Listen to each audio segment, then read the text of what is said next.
क्या बिहार में जंगल राज के दिन लौट रहे हैं? बिहार में पूर्व मुख्यमंत्री लालू यादव के राज को जंगल राज मानने वालों को 2 इंजीनियरों के नृशंस हत्या ने पुराने दिनों की याद ताजा कर दी है। दोनों ही इंजीनियरों के हत्याकांड में रंगदारी का मामला सामने आया है। इसे लेकर जहां मुख्यमंत्री नीतीश कुमार की सरकार सुरक्षा व्यवस्था की समीक्षा कर रही है, तो वहीं विपक्षी दल सरकार को घेरते नजर आ रहे हैं।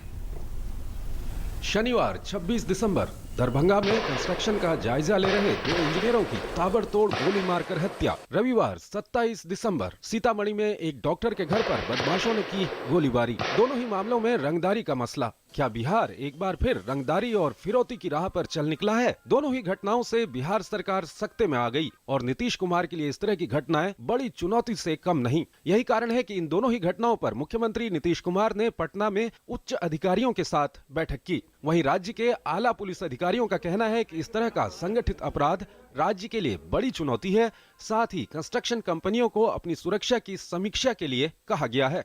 ऐसी घटनाएं पहले भी हुई हैं, लेकिन इस मामले में निश्चित तौर पर जो अपराधी इसके लिए इसमें दोषी हैं, उनकी गिरफ्तारी होगी और कार्रवाई चलेगी। सभी एसपी को निर्देश दिया गया है कि वो कंस्ट्रक्शन कंपनी के प्रतिनिधियों के साथ मिलकर उनके सुरक्षा व्यवस्था का ऑडिट करें। कंस्ट्रक्शन कैंप्स का, कंस्ट्रक्शन कंपनी के प्रतिनिधि को यदि कोई खतरा हो, यदि कोई उनको कहीं से कोई रैंसम कॉल आ रहा हो, कहीं कोई थ्रेटनिंग कॉल आ रहा हो।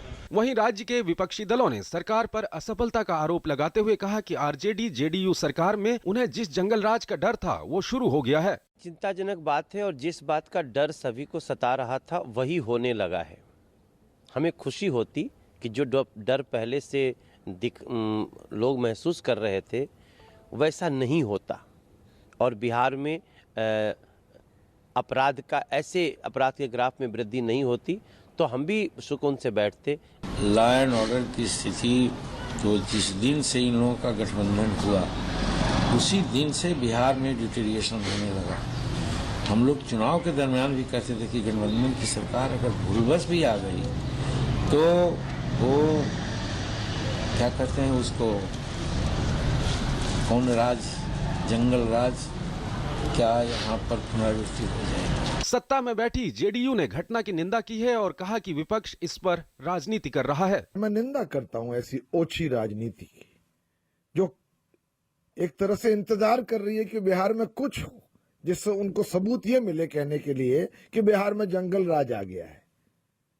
मैं समझता हूं इस तरह की ओछी राजनीति, हम उसकी निंदा करते हैं।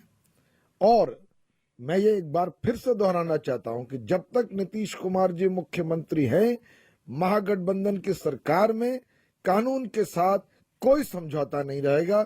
दरअसल सीतामढ़ी में रहने वाले डॉक्टर पीपी लोहिया के घर रविवार को फायरिंग हुई, जिसमें 5 लाख रुपए रंगदारी मांगने का मसला सामने आया है। वहीं शनिवार को कंस्ट्रक्शन का जायजा ले रहे 2 इंजीनियरों बेगूसराय के मुकेश सिंह और रोहतास के ब्रजेश सिंह की गोली मारकर हत्या कर दी गई। इस घटना की जांच एसआईटी कर रही है, लेकिन दोनों ही घटनाओं ने बिहार की कानून व्यवस्था पर सवाल खड़े कर दिए हैं। पिछले कुछ सालों में बिहार में विकास पर चर्चा ज्यादा थी। हिंसा और रंगदारी का माहौल पहले जैसा नहीं बताया जाता था, लेकिन हालिया घटनाओं से बिहार के हालात बिगड़ते दिख रहे हैं और नीतीश कुमार के सामने काफी बड़ी चुनौती खड़ी हो गई है। News night desk, DD news.